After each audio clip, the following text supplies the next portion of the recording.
As long as the others can hear me well, no problem.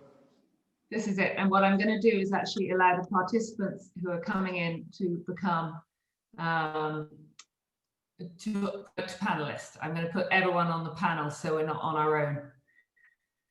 Just let some people come in now. There are people coming in. Good evening, everyone.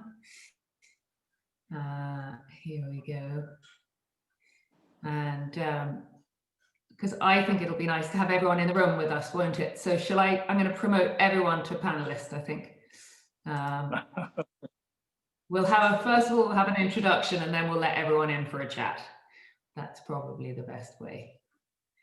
Harriet, we need to sort of more or less wrap it up in 1.5 hours. That's no problem, Jan. Okay, because there's a curfew in Andalusia. Okay. So I need to be home by 10:30, our time. So you literally turn into a pumpkin. Yeah, we're not allowed on the streets after 10:30 at night. Yeah, that is. So, exactly, but you have the same thing. No, we don't, but we can't go more than 5 kilometers from home, and there's nothing to do because there's no hotels and restaurants open, and we can't go into other households either. So, well, we have every week there are more restrictions and more. I cannot leave Jerez, but I live in the next city, so I need to have sort of a paper saying that I work in Jerez and I live somewhere else. And there are police controls and everything. Yeah.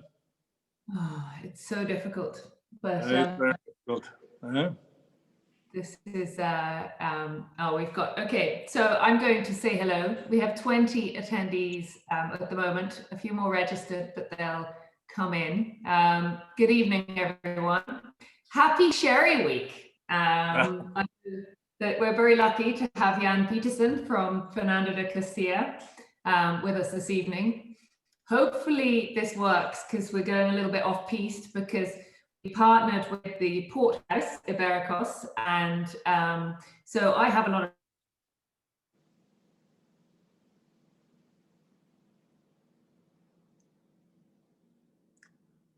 Harriet, you're gone.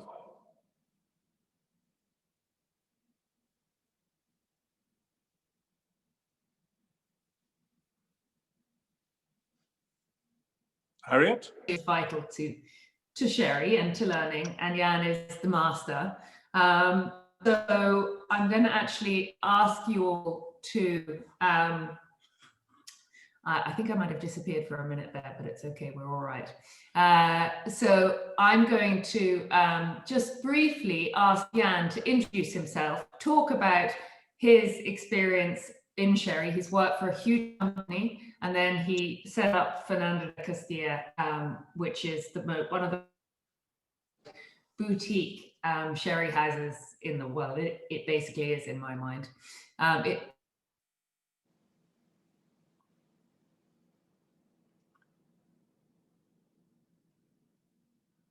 lost you again, Harriet.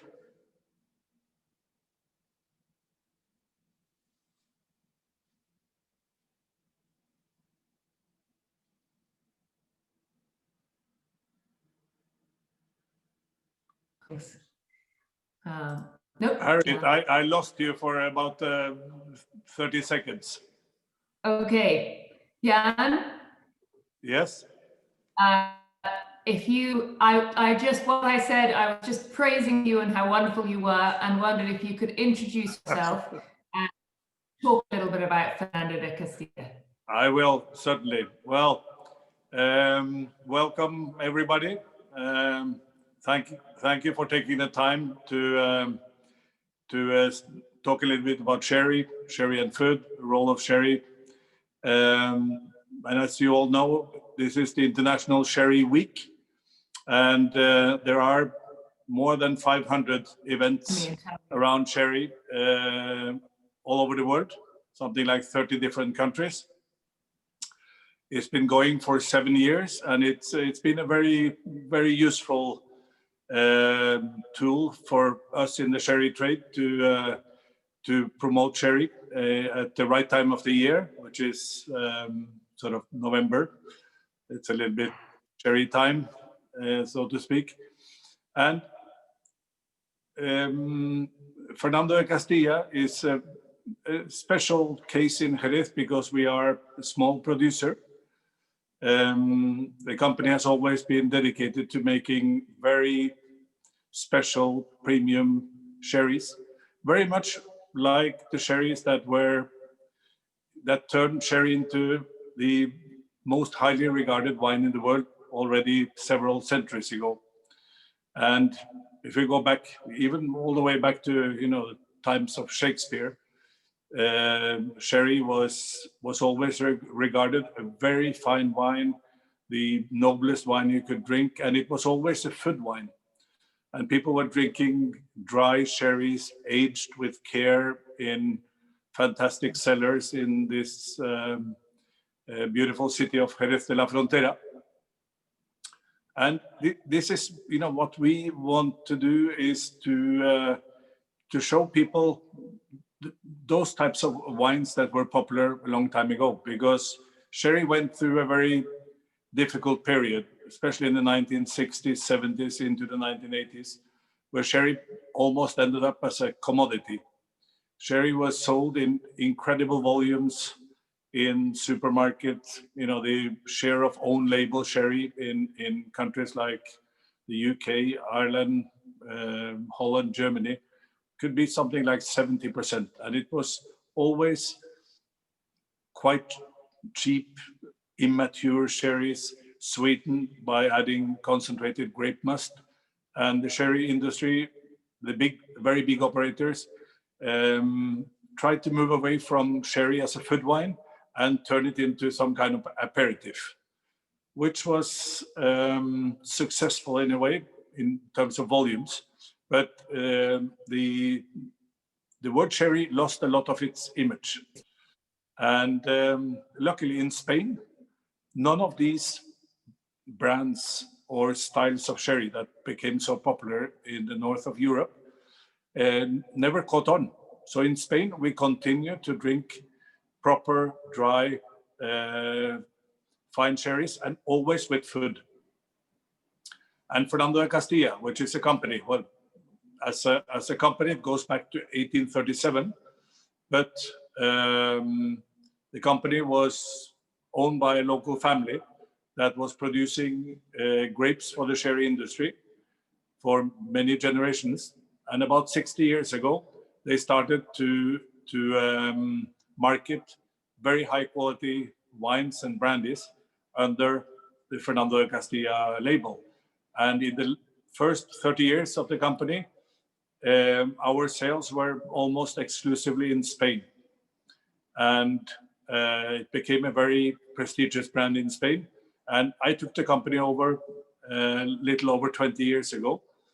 And I came from one of the big companies in the industry. And a lot of my expertise was with export markets. So I brought in new people, we expanded, we teamed up with a local family, which is my partner, has a fantastic vineyard in the sherry area. Also with pressing plant, vinification, storage for the younger wines. And we started to talk about proper sherry also outside Spain. And this is the sector of the market that has been growing in the last years. You see, proper dry Amontillado, Oloroso, Palo Cortado, Fino, Manzanilla, Moscatel. These genuine, original, pure sherry styles are really coming back in focus. And we're actually finding a totally new consumer group, very much like many or most of the people that are watching at the moment. People that understand that sherry is a great wine and a wine that can offer some absolutely amazing food pairings. And this is a little bit what's always been our focus. Harriet, I've lost you, but I'll continue to speak. We've always sort of been a brand that focuses on restaurants, on the better independent shops. We're not a brand for the supermarkets, and we want to stay that way, and really talk about the proper great wines of the sherry area. Let's get Harriet. Well, since I hope you can all. Anyway, close. We're getting there. Okay, because you know I've lost contact with Harriet.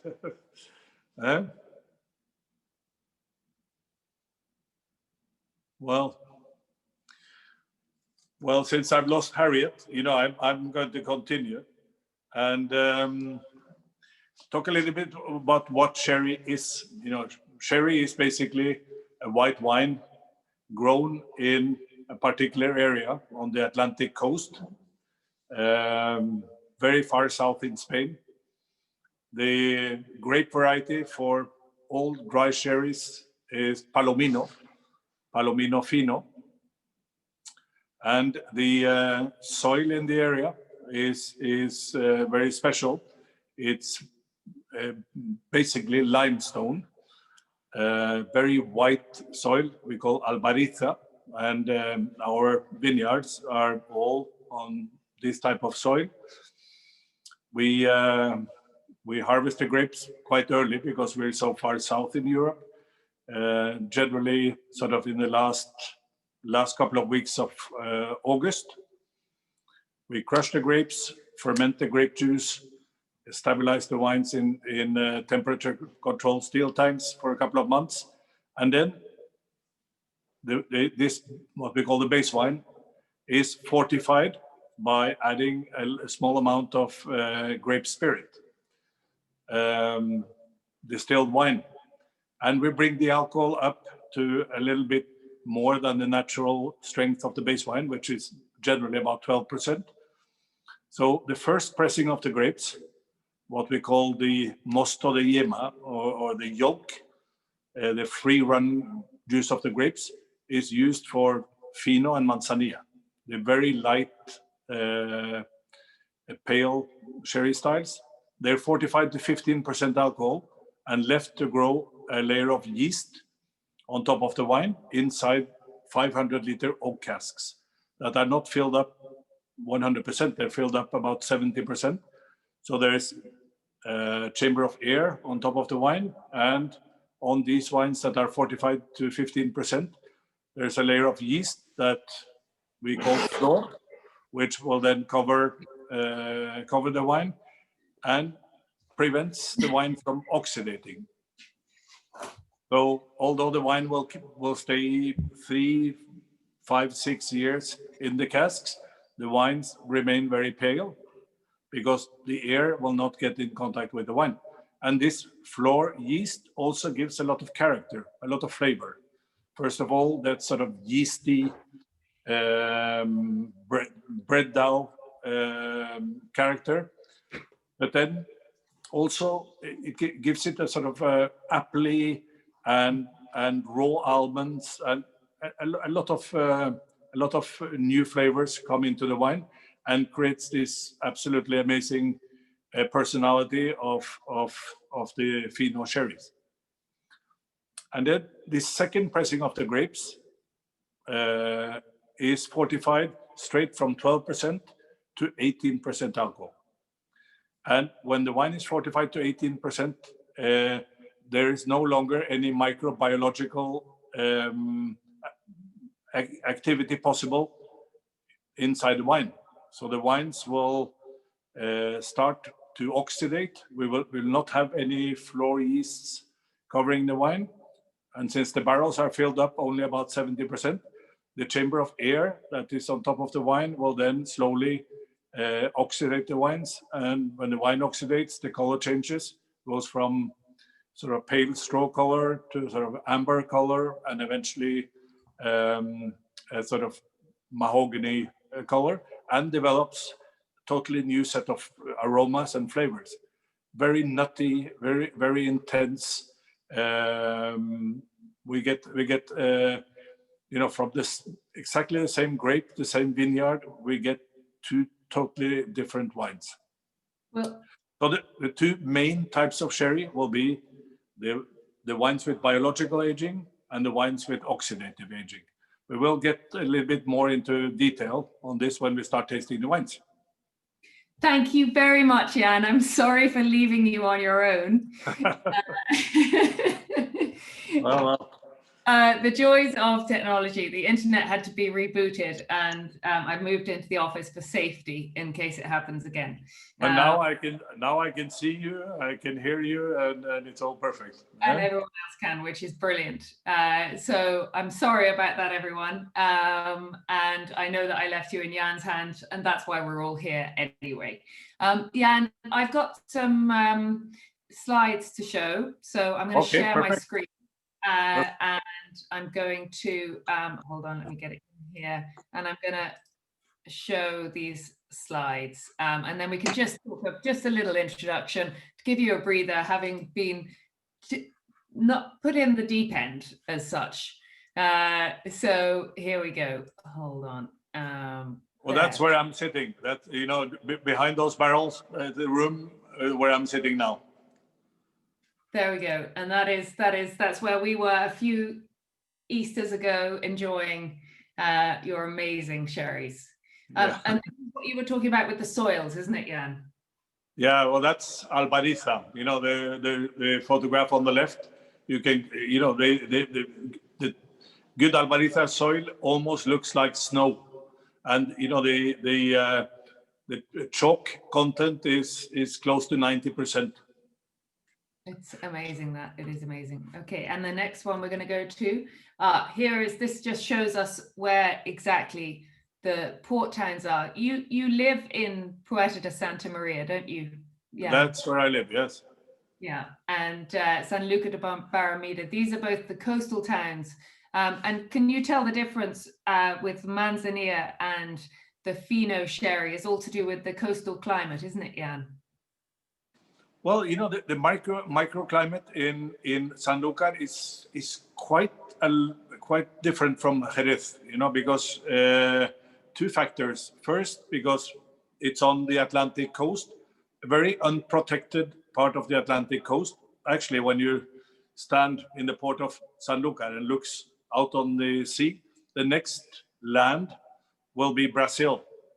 So, we get very frequent storms and almost every day winds coming in from the Atlantic, and there's a little sort of like spray of salty water in the air. You can smell it. It's like a coastal town in the west coast of Ireland as well.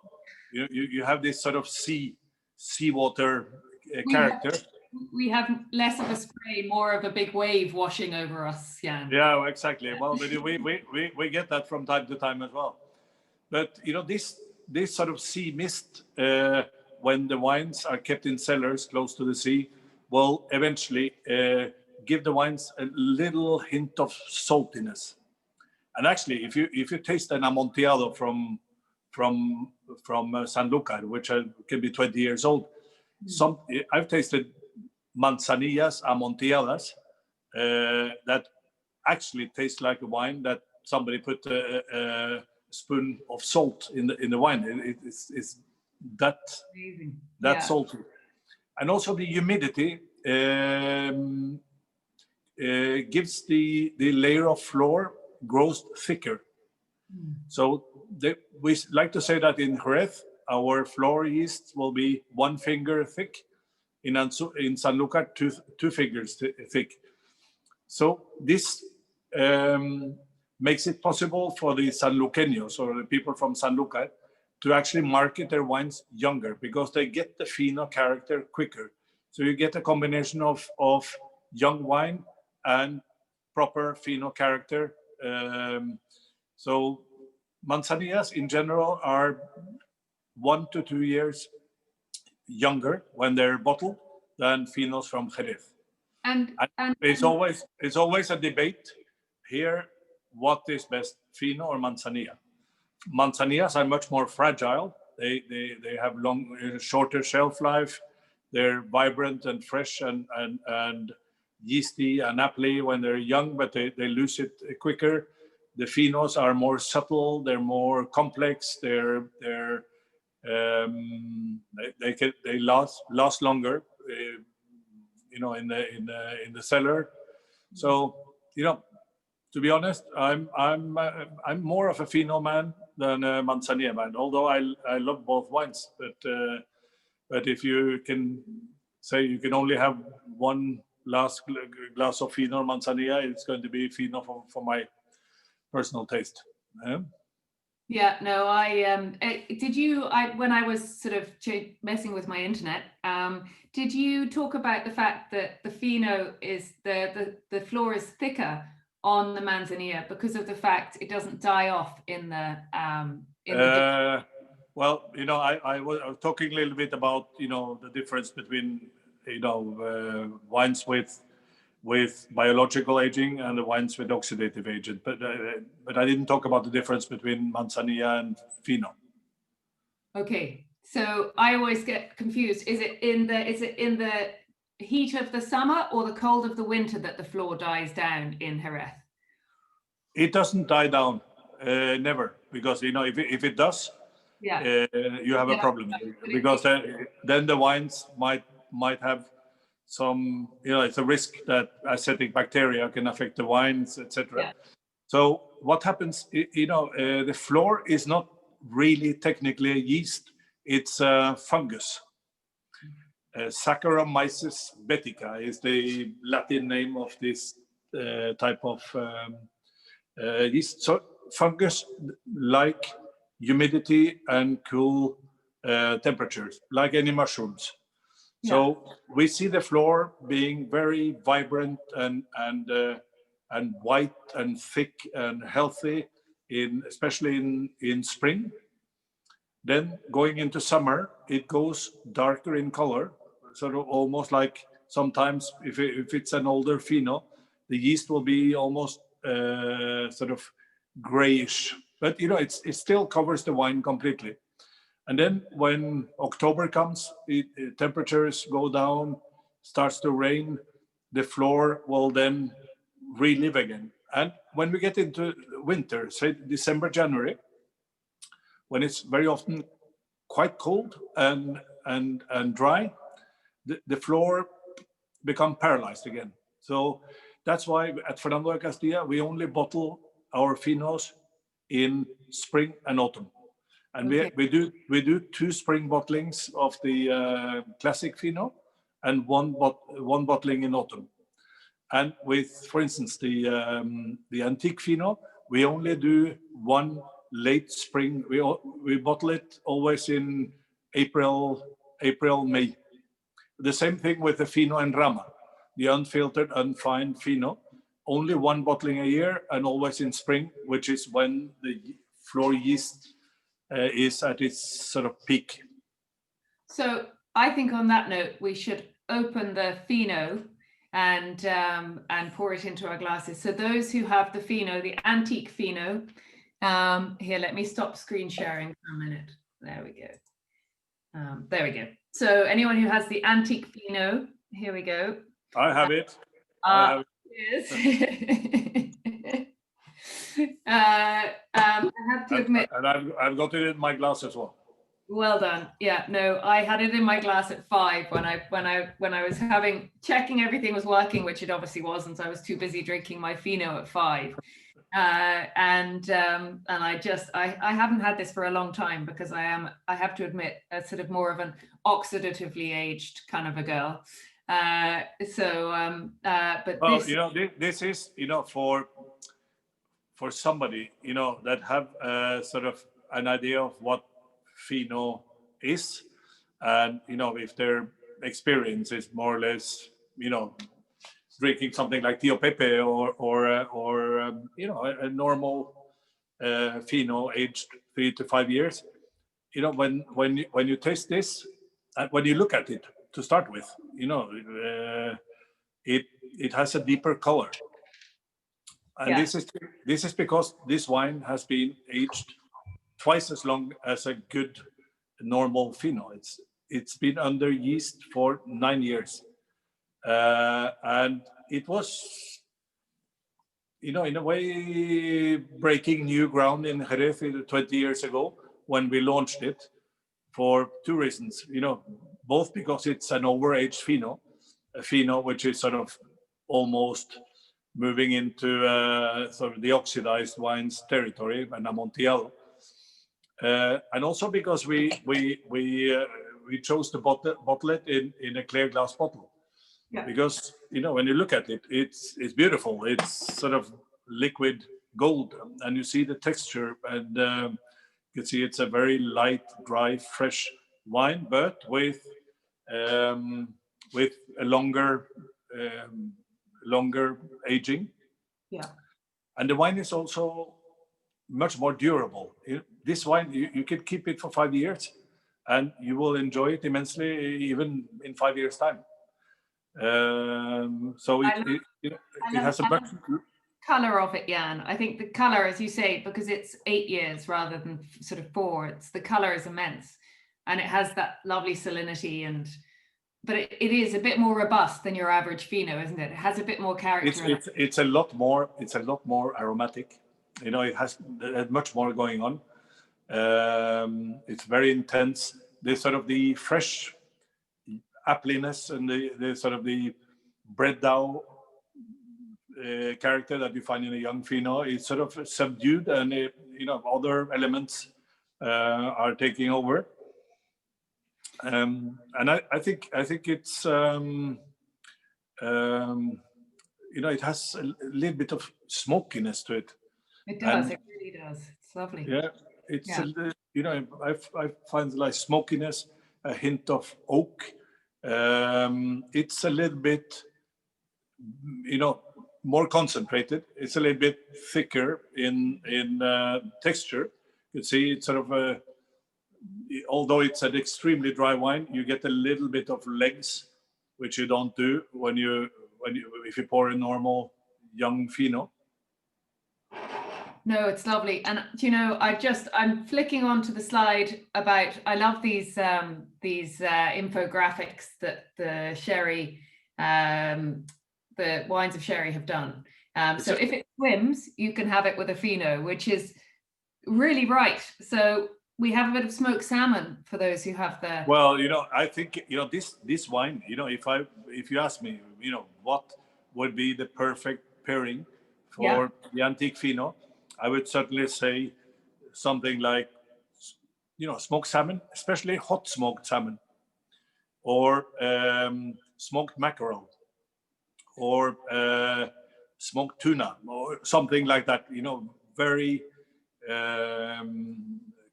quite heavy smoked flavors is extremely good. I'm going to go out there, Jan. I have, from the Porthouse, I have this. I've been dying to do this all day, Jan. This is so exciting.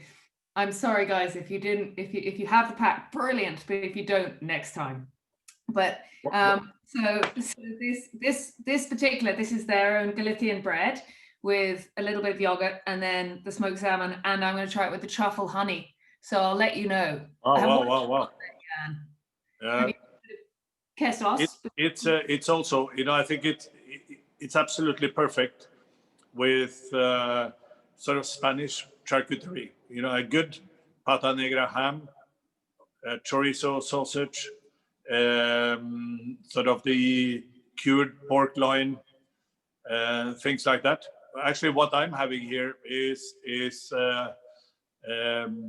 acorn-fed pata negra ham, and it's incredibly good with Fino. And you were talking about it swims. Yeah. We have this saying in Jerez that if it swims, you should use Fino. If it flies like a bird, you should use Amontillado. And if it runs like a big animal, you should use Oloroso. Okay. And then people ask me, Jan, but you always talk about Fino and Spanish ham. So, isn't that wrong? And then I showed them on my mobile phone a picture I have of 2 small pigs swimming. So I said the pigs can swim as well. That's good. Yeah, I like that. I can see, but you did get the star pairing from the Sherry website of the jamon iberico, and we have some jamon here, so I'm going to try that as well while we're talking. I wonder I'm going to start pulling in our audience from the audience into the panel, so that as and when they start to drink more sherry, which is quite. Which I should. Huh? Yeah. Then they'll get more chatty and they won't feel like they're hiding behind a screen. So guys, don't be alarmed if I start to pull you in. You'll just start appearing while we're talking. So this is the Fino, and I just think it's outstanding. And I have some olives here as well, which I'm going to try with it because the salty. So do I. Cheers. Because the saltiness goes really well with the saltiness from the Fino, and I think one of my favorite sort of memories, food and wine matching memories, is just going to these little tapas bars and having some olives and some almonds. So I've got some salted almonds here as well, which look, the children and Jim have been at. There's nothing left. Huh? Nothing left, no. But I've got some olives here with me, which are stuffed with anchovies. So if you can find those, a wine like the Antique Fino with olives stuffed with anchovies, it's perfect as well. Yeah, you see that is perfect. And I've got an array of olives here, but none with anchovies. So no. Yeah. No. Next time. We've got our guests. They're coming in now, which is great. So guys, please feel free to ask any questions, talk about any perceptions you have with tasting and sherry, and do feel free to. The father's joined in there, but he's dark, so he's obviously off to sort of find a nice bit of anchovy to go with his tapas. While I'm promoting people to panelists, I'm going to also, Jan, ask you to talk about the Amontillado. We're on the classic Amontillado because I wanted to show that there's great value to be had with the classic range, and the complexity is there as well, and it's a bigger bottle. Yeah, that's a plus. That's a plus. Yeah. So obviously the main difference between Fino and Amontillado is the oxidative aging. How do you specifically choose what's going to become an Amontillado, Jan? Well, to make a good Amontillado, you always have to start off with a good Fino. So we use as a base Fino coming from the same Solera system as our classic Fino that many of you might have tasted. And the wine is drawn from the Fino Solera. The floor yeasts are filtered away, and we fortify the wine for a second time with neutral grape spirit, bring the alcohol up to 17%, and then the wine is transferred into a new set of barrels where the wine is allowed to oxidate. And this wine is about 10 years old. So it has spent something like 4 years under floor and another 6 years in the oxidative phase, when the wine then changes in color, changes a lot, the aroma. The color of a good Amontillado should always be topaz color. So when you do your Master of Wine exams, those of you who hasn't done it already, which is everybody except Harriet, But you know, a giveaway with when you do a blind tasting or with sherries, the Amontillado always has this sort of deep amber or topaz color, and always very light in texture, because it comes from Fino, and Finos are naturally extremely dry wines because the floor yeasts they consume the residual sugar of the wine. So mature Fino will have less than 1 gram of residual sugar, and when you turn them into Amontillado, they still have this very low residual content. So the texture of the wine is very light. And another very important feature of a good Amontillado is that it should have a nutty taste, clearly hazelnut. So a nutty flavor. That's what should stay on your palate when you have a sip of Amontillado, is this nutty flavor. It smells completely different, doesn't it? It really does. It's much nuttier, more caramel.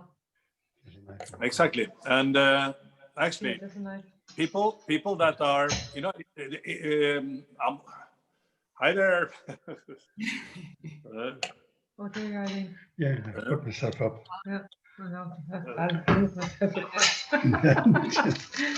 There's a lot of. It's really nice to have everyone on the panel now, because we can see that people are having fun. Because before, For sure, for I sure. didn't know if you were all frowning at us for having messed up my internet, and you know, so it's very good. Cheers, hello everyone, and thank you for coming. And, you know, as I was saying, Harriet, that you know the people that really sort of grow to like sherry, they almost invariably end up loving good Amontillado, because a good Amontillado brings together, you know, the character that has been built up during the years of the aging under floor yeasts. So you have a more complex starting point than when you make an Oloroso that comes from a fairly neutral base wine, which is then fortified and oxidized. With Amontillado, we start with a different wine, and it's transformed by the oxidative aging, and get this sort of, you know, very especially older Amontillados, incredible complexity. So for real sherry lovers, very often the favorite would be a very good dry Amontillado. But there are Amontillados out there that are not very old, and many of the supermarket brands and the cheaper Amontillados will be sweetened by adding a dash of concentrated grape must, which is allowed, or Pedro Ximenez, which I think is absolute, you know, terrible thing to do, because adding the sweetener, the sweet wine or the grape must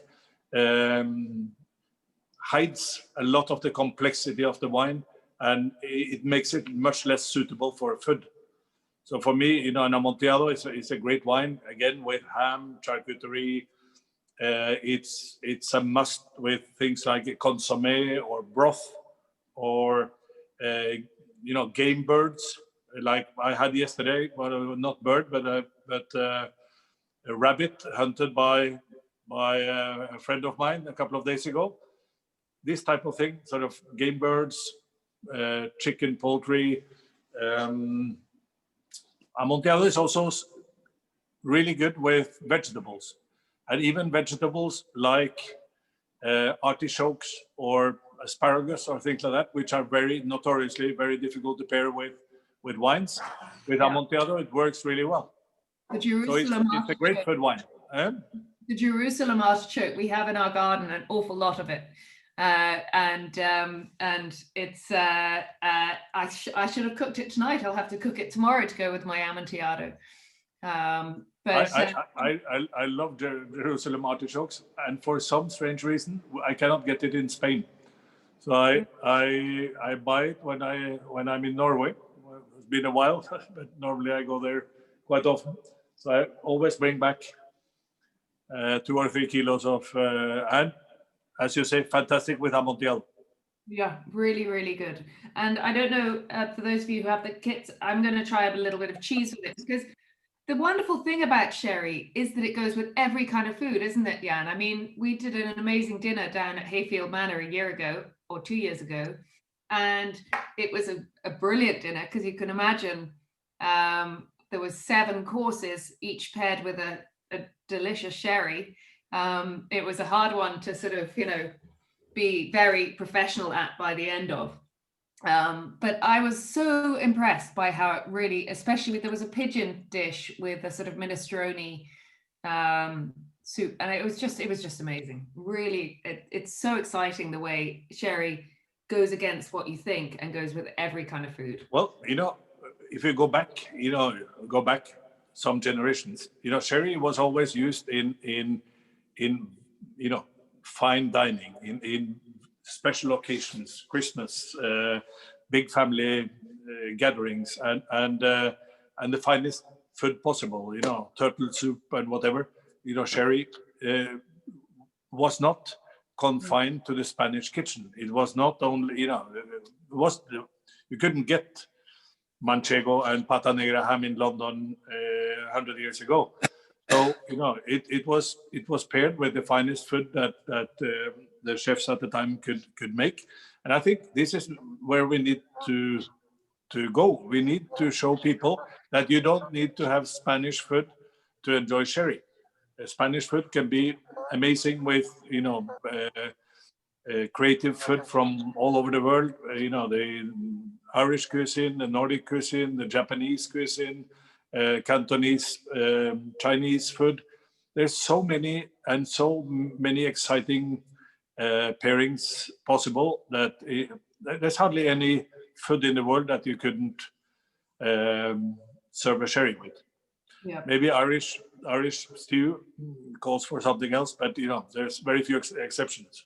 Well, I've got some pigs now, Jan. So I've actually got a whole ham hanging in the wine room, wine sort of cupboard, if you like. And I'm going to be taking on your jamon iberico. I got the children sort of collecting acorns. Save me a few slices for next time I'm visiting. It'll be ready next August. So okay, well, yeah, I hope by then we can see each other again. We'll have the palo cortado with that one. Yeah, that's a good choice. Yeah. So I'm just going to ask everyone, how are they getting on? What do you think, for those of you who are drinking and tasting and comparing? And I mean, it's not a bad way to spend a Thursday evening. Lockdown isn't great, but I think sherry is definitely the way forward. Have you got any thoughts on this, anyone, or are you happy for us to keep talking about it, and at the end we can come in? Just unmute yourself if you want to. No, okay. Well, I tell you what, we're going to move on to the antique Oloroso. So this is the next wine. That's the one. This is my second favorite of your wines, Jan. My first is the Palo Cortado. Well, Harriet, you're a master of wine, so you know your way around the sherry universe as well. But I got a hard time from Jeff because he said, Harriet, every time you come in, you take, you go to the sherry. 64 as well.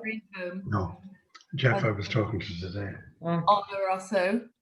Yeah, there we go. I'll mute again. And you bring home an Oloroso, and my stocks are going down. But that's the thing about sherry. It makes you. It's great for food. It's delicious. It's so complex. It's one of the most undervalued wines of the world, I think. Don't you? Well, obviously. I tend to agree. Because in sherry, people think of Amontillado as being something superior to Oloroso because it has that sort of dual dimension, the Fino being oxidized. and the Oloroso coming from a second pressing of the grapes and fortified directly, and then having a very long period of oxidative aging. Actually, the wine that you have in your glasses has an average age of about 24 years. Yeah, it's amazing. So it's extremely old and very concentrated. And actually, although Oloroso for sherry purists might be regarded as a lesser wine than Amontillado, I find myself drinking a lot more Oloroso than Amontillado, because the Oloroso, as you can see, it's darker in color. It has more texture.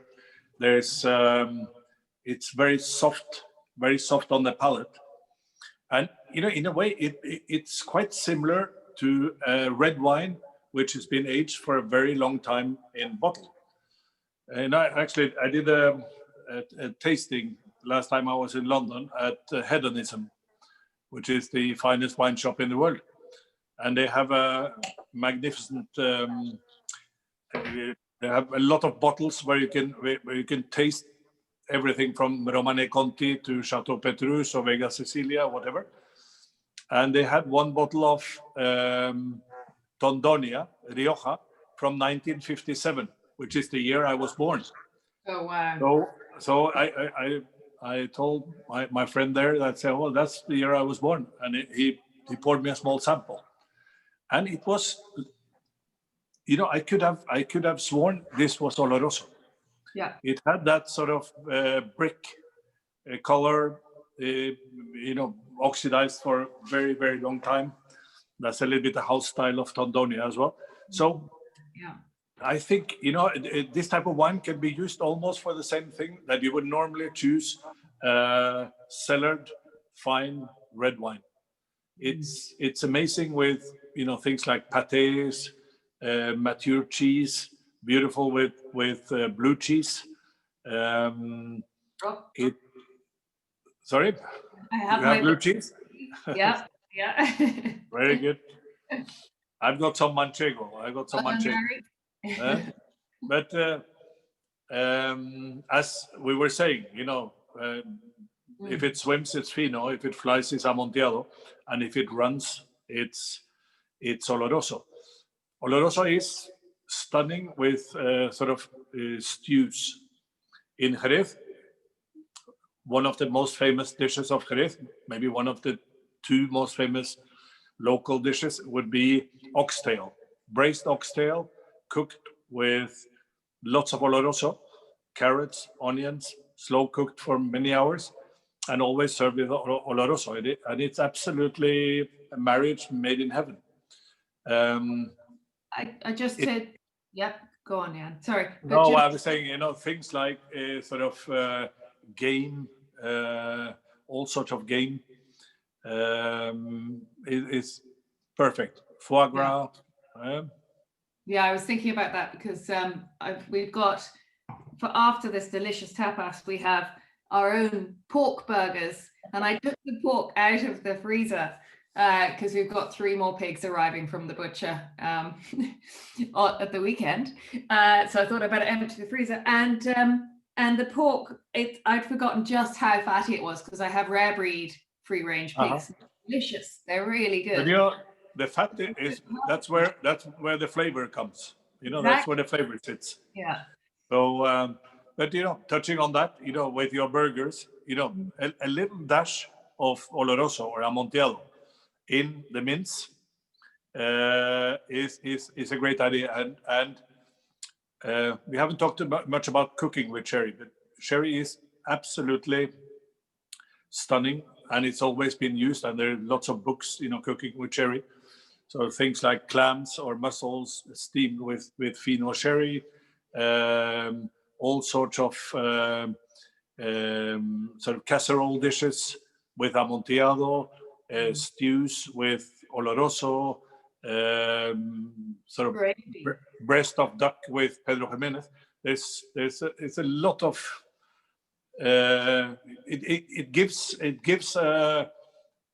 sort of a quality edge to any dish you make if you add a little bit of sherry. as you say, Jan, it's the edge, isn't it? Because when I add it to my gravy or my risotto or anything, or even Well, my sauce, it adds an edge. It adds a dimension, a complexity, But I don't like to put too much in. I love making risotto with, now we're starting the mushroom season, and risotto made with homemade chicken stock. Yeah. And pecorino cheese and all the things that you need. And it's always made with white wine. But, I recommend to put in 2/3 white wine and 1/3 Amontillado. And you get a risotto that will taste like you are at the Hatfield Manor. Yeah, that absolutely delicious. But yeah, no, this Pedro Ximenez. Oloroso. Pedro Ximenez, because I'm looking around at this amazing tapas, which I feel I should give more mention to, from the Port House, because I know there's a few people out there with this, and I'm hoping that they're really enjoying these pairings because there's so much choice, and I'm talking, so I'm not getting a chance to taste as much as I'd like, and I'm going to go back afterwards. But I'm looking at my cheese and ham as well, and when we. You have a little. I've got Javier with me here, in case there's some technical hiccups. But we'll have a glass. We'll have a glass and some cheese and ham in a minute. Brilliant. Well, I've noticed that I've forgotten to heat up my creamy mushroom mix to go on the Galician bread. So if Jim's listening to this, he could come and take this and go and try it for me. But we also in the pack have some. And I'm going to murder the pronunciation, some little sweet pinchos, I think, which can go in the oven at this point, because they're going to go with the Pedro Ximenez. Which there he is. Yeah, you see? It's great, isn't it? They're listening. Fantastic. Yeah, there we go. So see, I don't have to feed my children. I just do wine tastings and pass them tapas.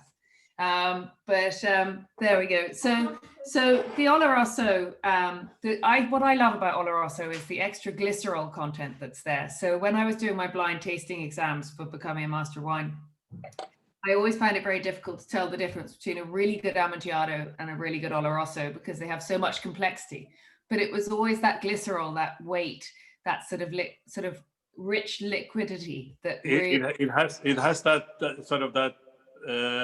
The texture, it's a little bit like more oily, thicker and fuller. Yeah, and why is that? Is that from the soil, Jan?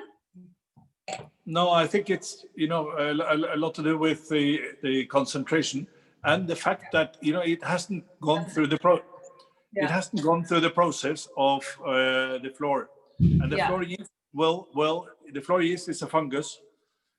Which consumes many of the elements,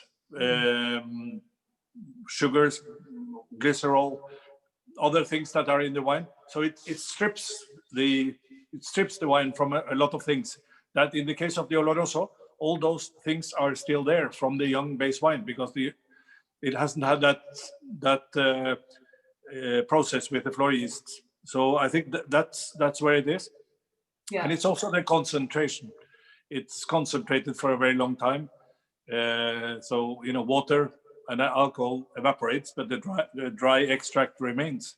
So this wine being very old, it has more texture and more dry extract. And people talk about legs, and they always ask me about legs in a wine, and I always dismiss it. But it's very relevant with Oloroso and Amontillado if you compare the two, because you can see the glycerol in the Oloroso when you swirl it around the glass. And definitely. With the Amontillado, there are basically no legs. So it really illustrates the point there, doesn't it? Exactly, and that's one of the reasons why we, when we brought out the range of antique sherry, we wanted to show the wines in clear glass, so people could get that type of information. You could see that the antique Fino is Fino, which is aged longer than normal, but still very, Fino, and it's totally dry.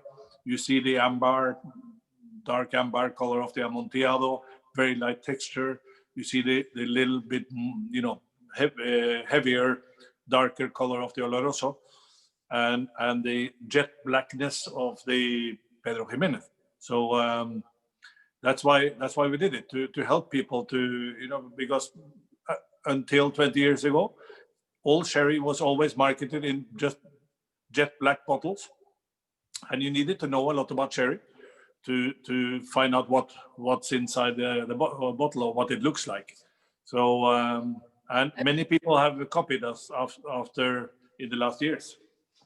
And we were talking about on our webinar with Wines of Spain, we were talking about the fact that sherry it has got a sort of following. It's quite fashionable in the sort of with the wine aficionados, but also Peter Sizek of Pingus has bought the property beside you, hasn't he? So even I saw him 2 days ago, and it's just next door.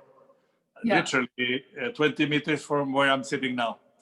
They might be over there. They might be over there now because they're doing their first bottling, and they've also bought a second cellar, also next to the one they have. So this corner of Jerez where we are is now sort of the what they call the Royal Mile of Jerez, because we have 4 or 5 absolutely top-notch producers on the same block. And I really hope that this move by these sort of famous wine producers into sherry really signals that the future of sherry is secure, because the wines are immense. I mean, I know I'm just going to be boring and just give some pricing on these wines because I haven't mentioned it, but they're not full bottles, the antique range, but the antique Fino is let me find it here, is $27.50 for 550 cl.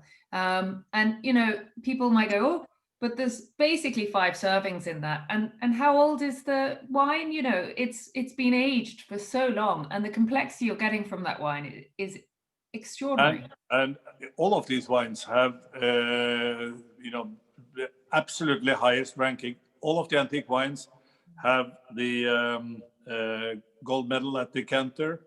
All of them have between 92 and 97 points by Robert Parker. Any accolades that you can win in the world of wine, they have it. And as you say, they are a lot less expensive than red or white or sparkling wines with the same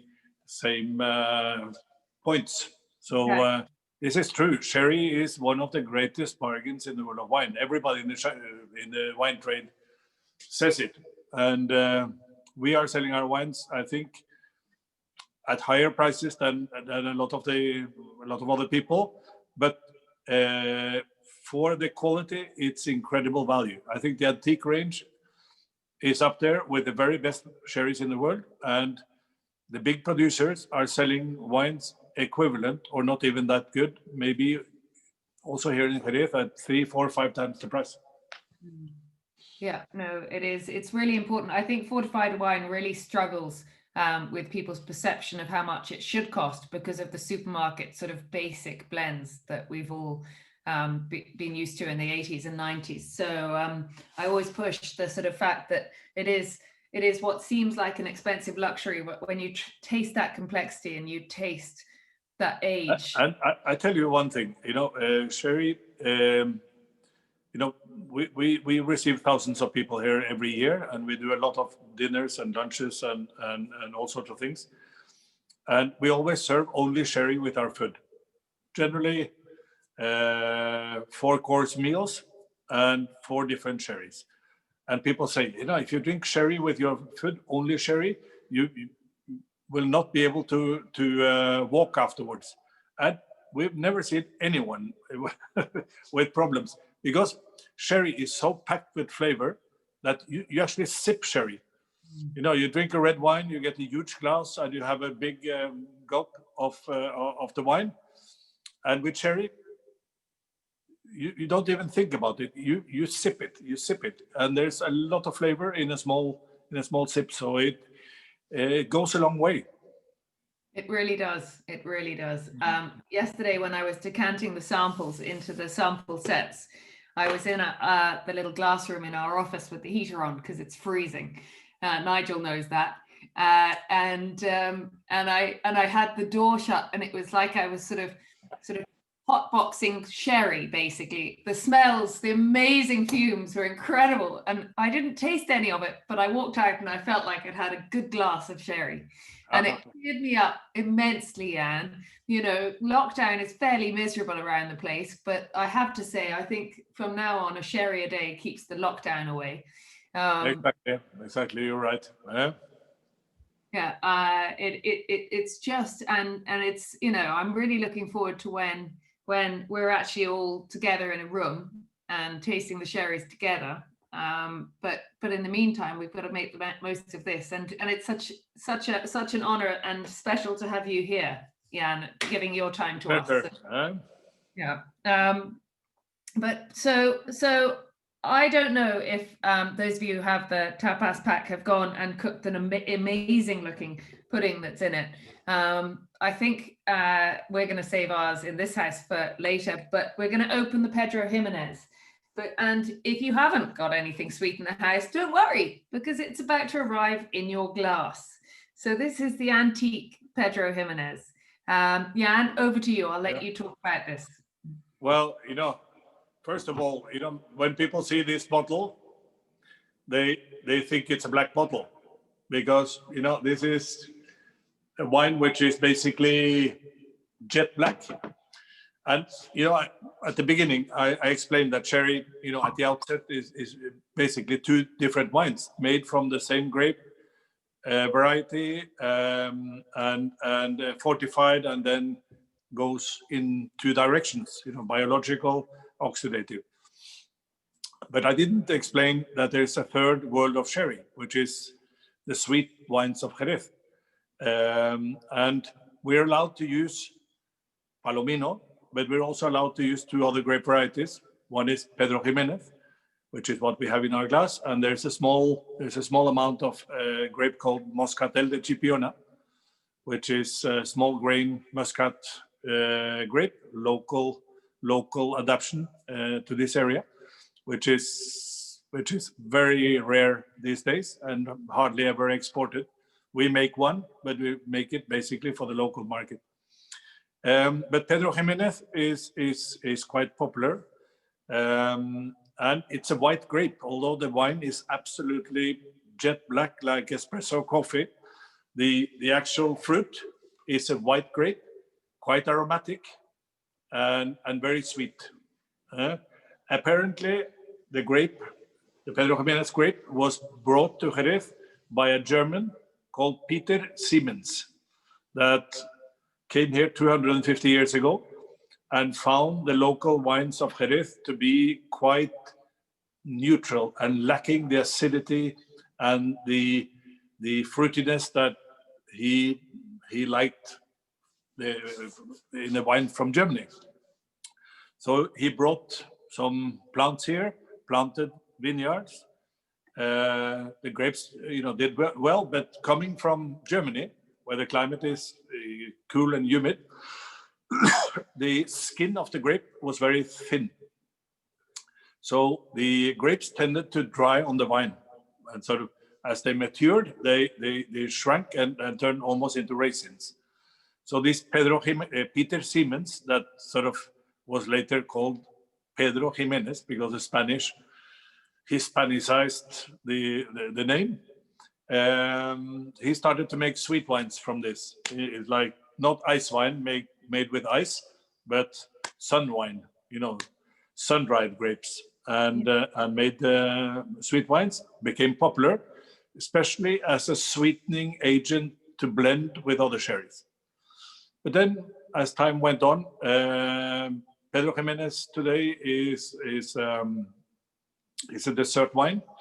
And what we do today, since the grape variety has adapted to this area, the skin of the grape is not that thin anymore. You know, it is protected itself, so we have to dry the grapes like raisins. We put them out on straw mats in the sun for between 4 and 7 days.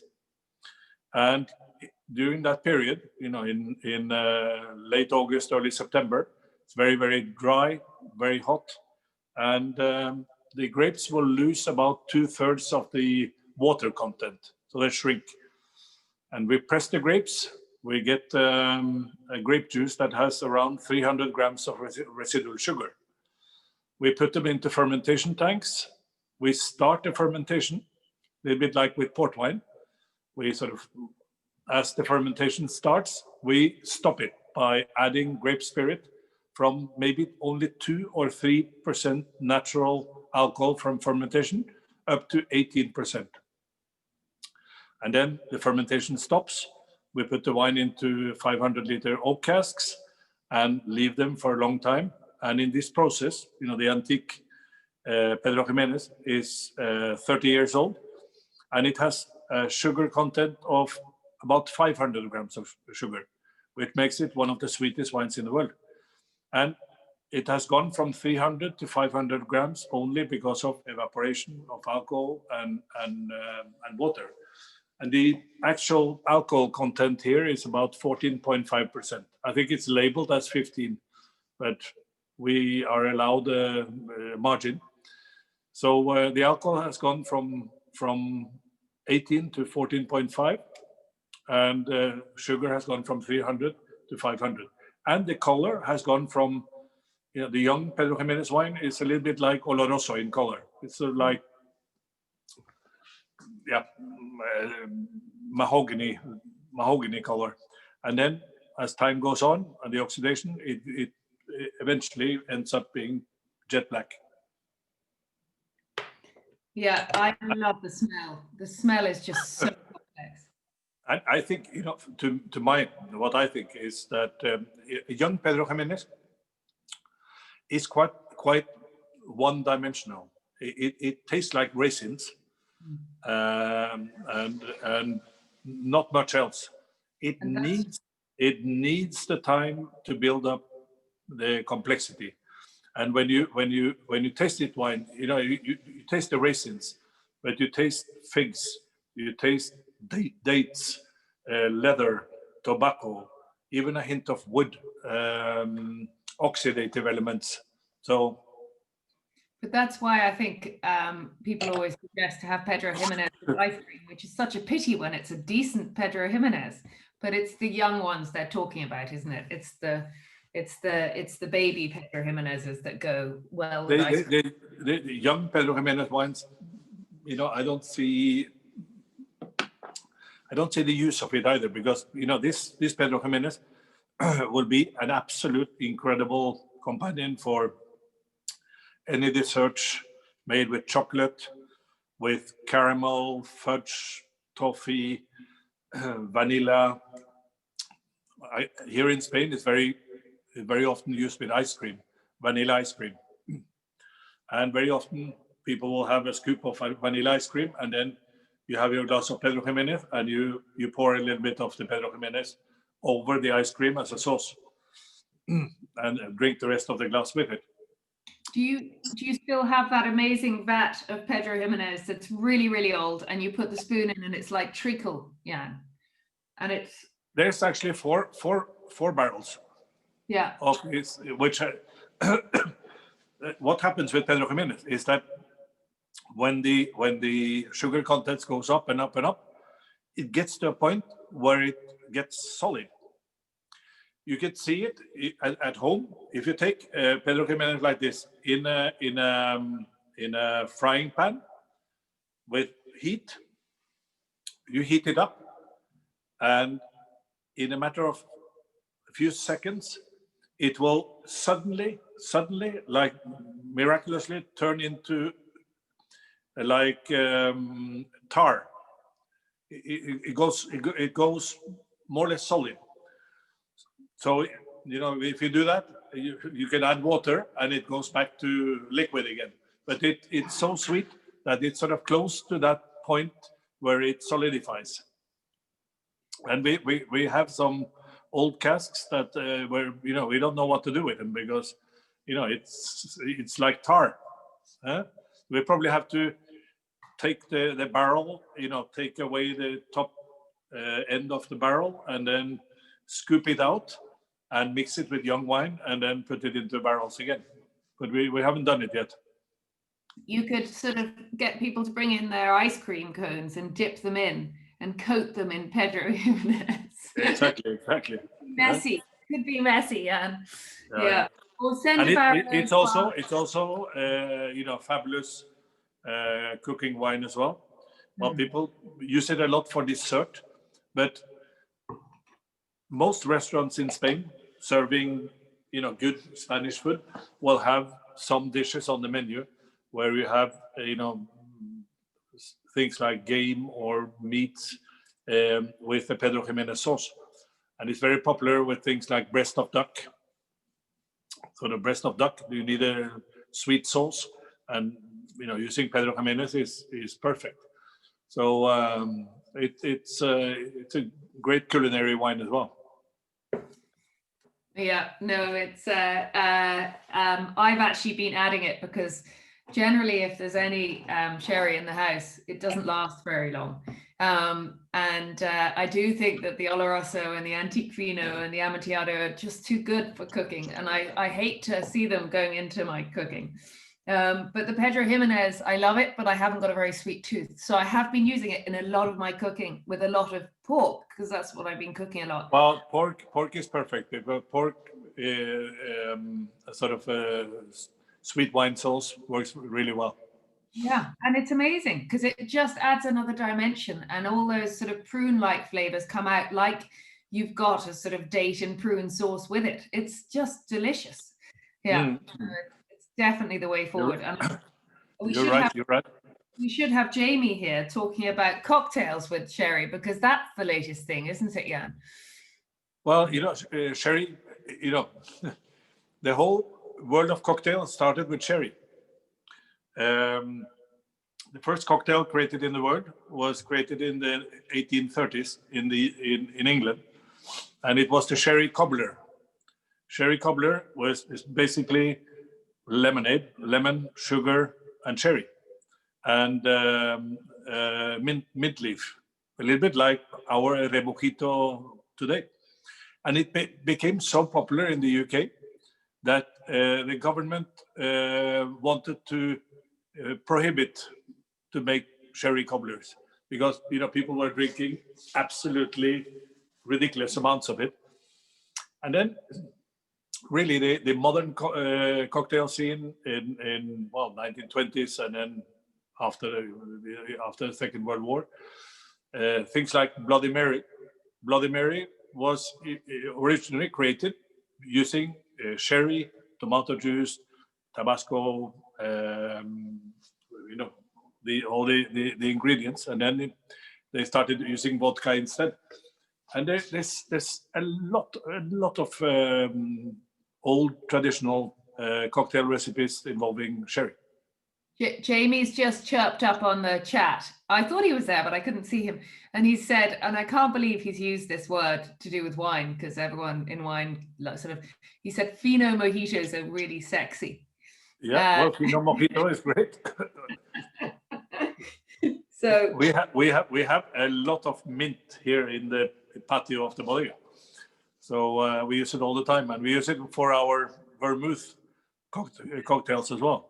Yeah, well, and your vermouth, next tasting we'll have to taste that, because I love my Negronis, and I cannot have a Negroni now without your vermouth in it, because the botanicals in your vermouth are outstanding. It's a different experience.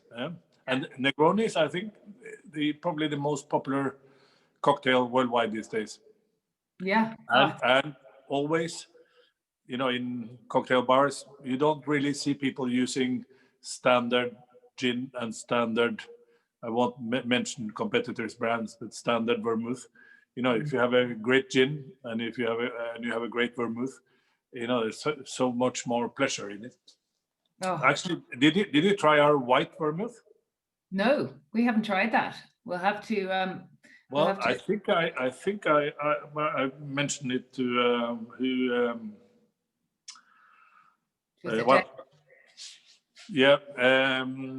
I said some information about it, but it's made with Palomino, Fino, young Fino, and Moscatel de Chipiona.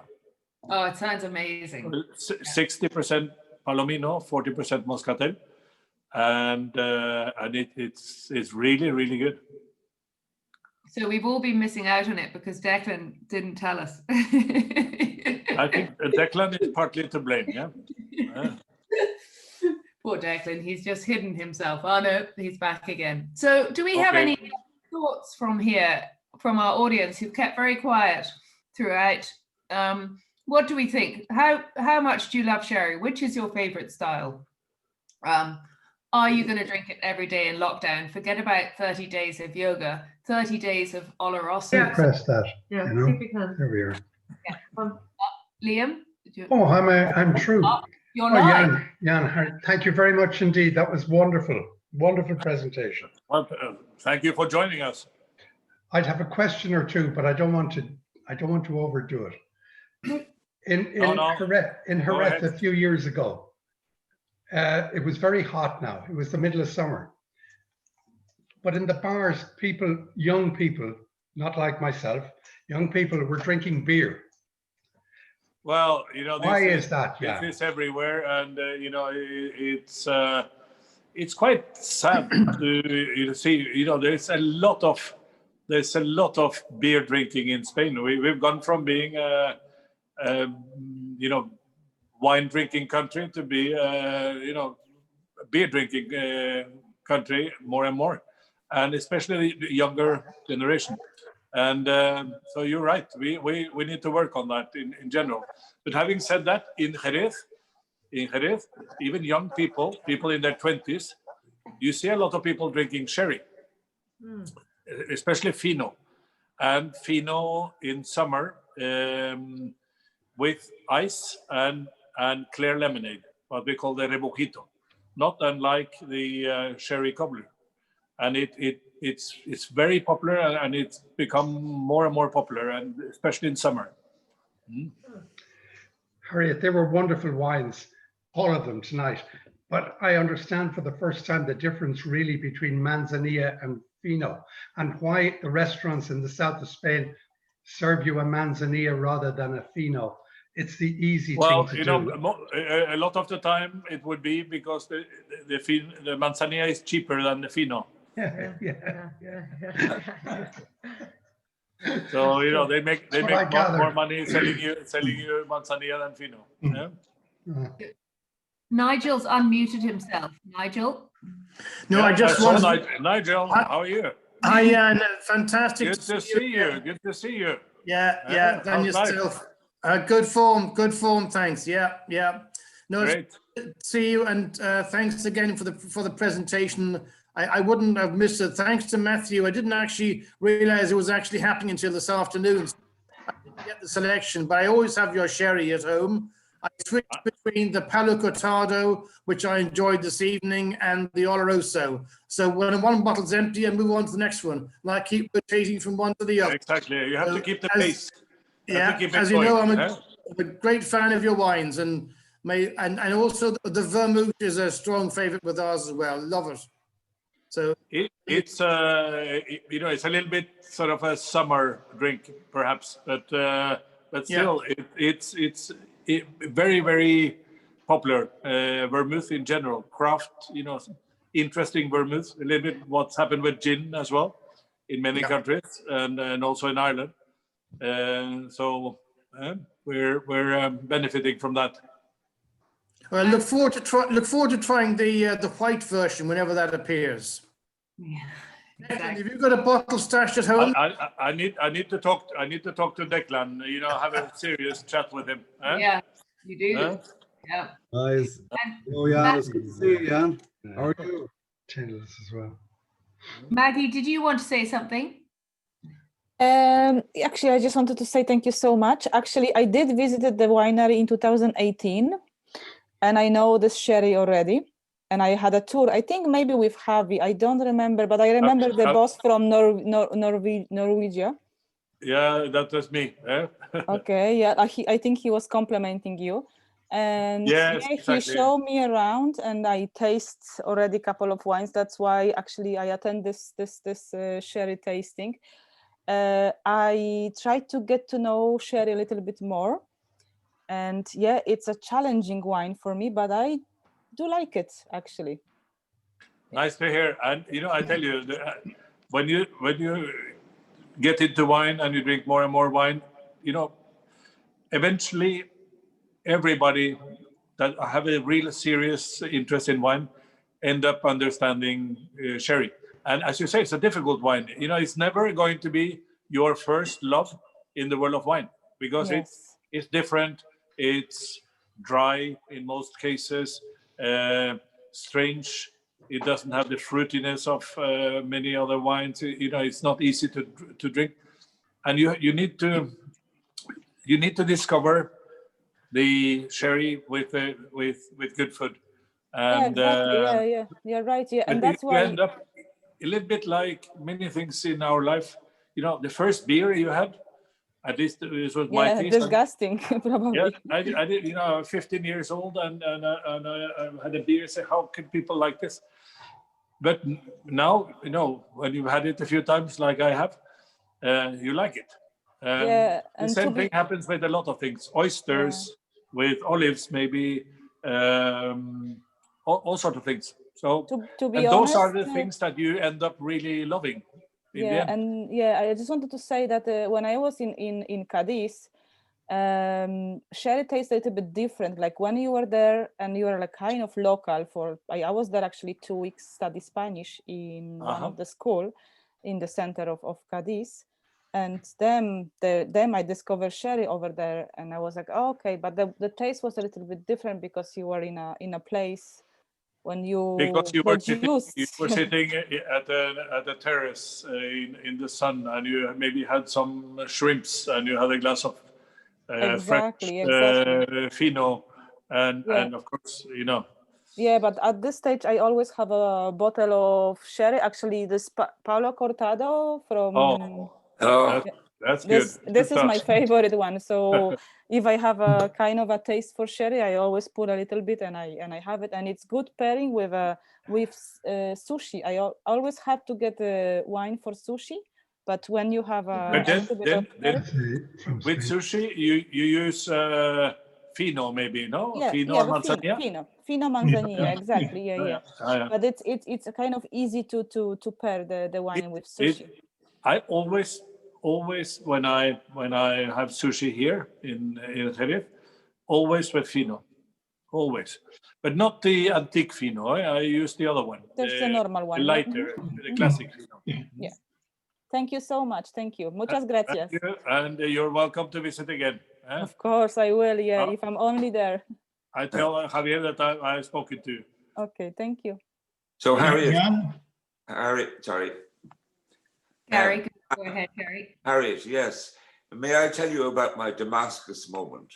It was at your wonderful portfolio tasting the year before, when Jan was presenting, and I had bought his antique Fino, and I really didn't think much of it. And then Jan presented, and he paired it with food.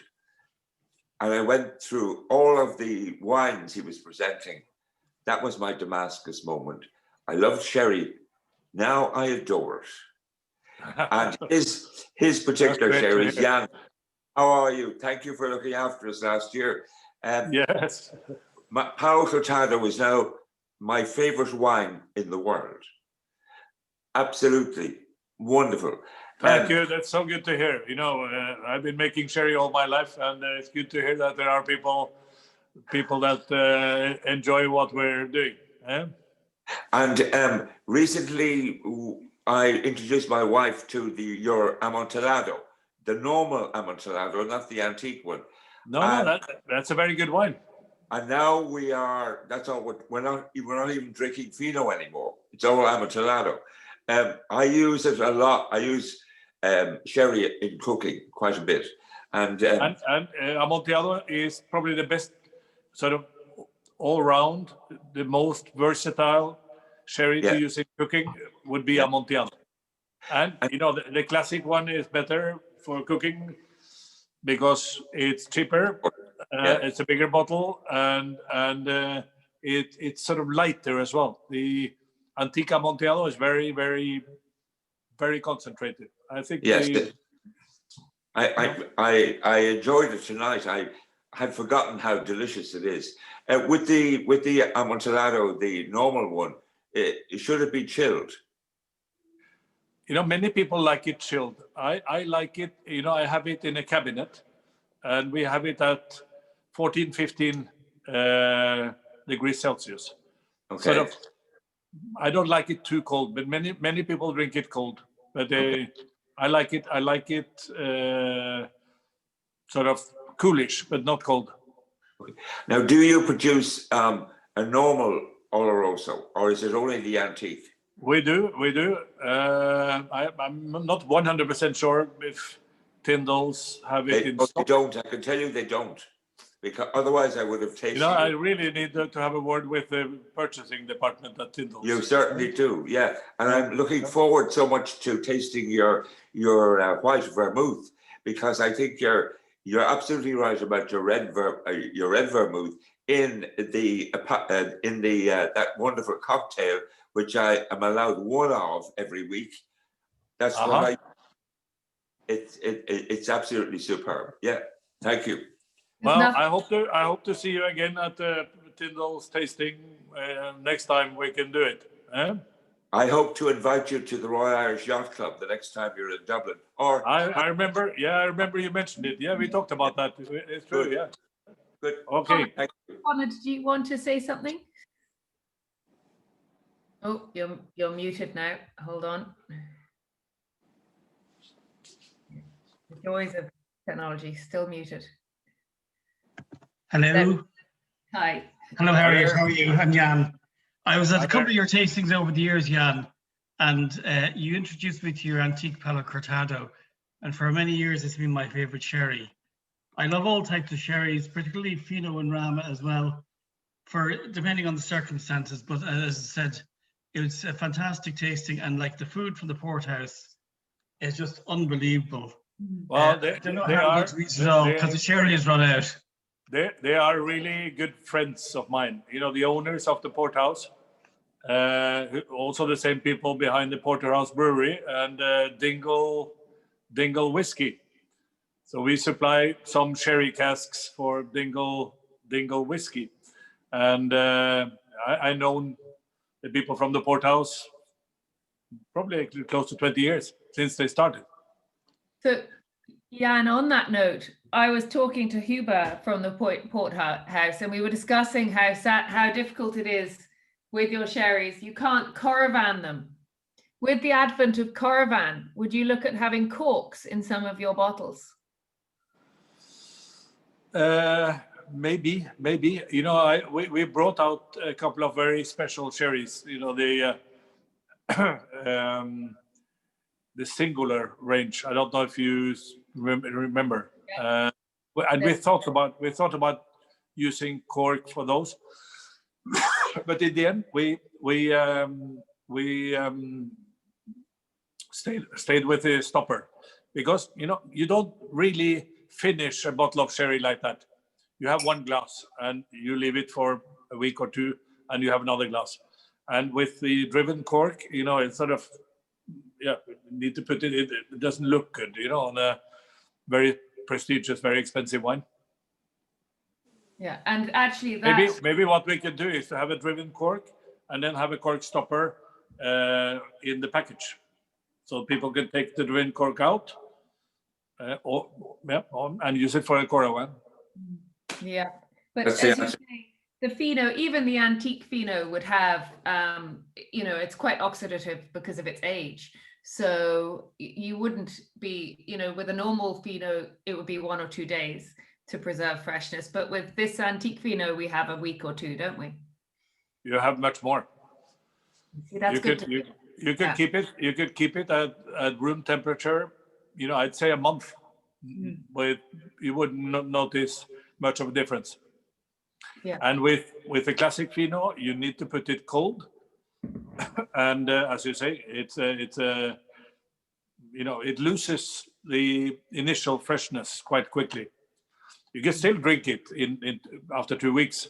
It's still very nice, but I could taste the difference between a bottle that was opened today and one that was opened 2 days ago. Well, I'm worried about your time and your curfew, Jan. Yeah, exactly. That's true. I need to pack up and get down to Puerto Santa Maria. Yeah. I just want to say thank you very much. And I want to say to all our participants, thank you very much for coming. And thank you to those who bought your sample pack, and to those who didn't. I'm going to let you in a minute, Declan. To those who didn't, you need to get down to the shop and buy some sherry. It's Sherry Wine Week. And my latest hashtag is Fino at 5, because we're in lockdown. And I think a little glass of Fino at 5 really cheers you up for the evening ahead. So Declan, over to you. Harriet, could we make the Fino at 5, make it Fino at 8? It's slightly harder at 5 o'clock, if that's you, please. Or else do Fino 5 to be continued at 8. You should have one, Fino at 4. one before 11 or 11 before 1. Well, that's it. We could do it in the office. And like tomorrow morning, we're actually all going to now search, Jan, that white vermouth, because this is news to me. I do not know where this white vermouth, for the record. I forgot. I'm getting old, but your man that places the orders, Frank. We'll blame Frank. Yeah. Frank. Yeah, Frank is the guy I've been sort of sending the information. Wrong man, Jan. I'll sort them out in the morning. I'll find that bottle of vermouth and I'll make sure we all can share it again, okay? Yeah, well, since the red vermouth has done quite well. Jan, it was on Sunday's paper. And I think the white one is really good as well, really good. And white vermouth is not quite the same volume as the dark vermouth, but it's still very, very popular and used in a lot of cocktails, and so it's worth having a look. Well, Jan, Oisin covered it in the new Food and Wine publication there on Sunday, your red vermouth. I will send you a copy of the article. Please do. Perfect. It's good to see you, Jan. Okay, good to see you.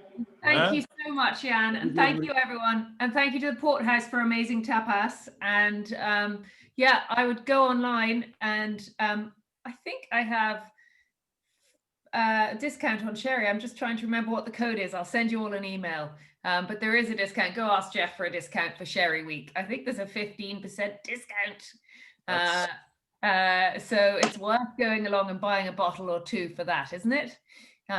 So I will email you or just ask Jeff, say Harriet said, and then he can give me a hard time. But Jan, thank you so much.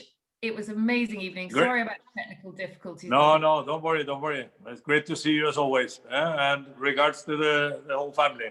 Thank you so much. And everybody in the office. Yeah. Bye now. All right. Bye. Good night, everyone. Stay Thanks, safe. Harriet. Good night. Bye-bye. Thank you for coming. Well done, Harriet.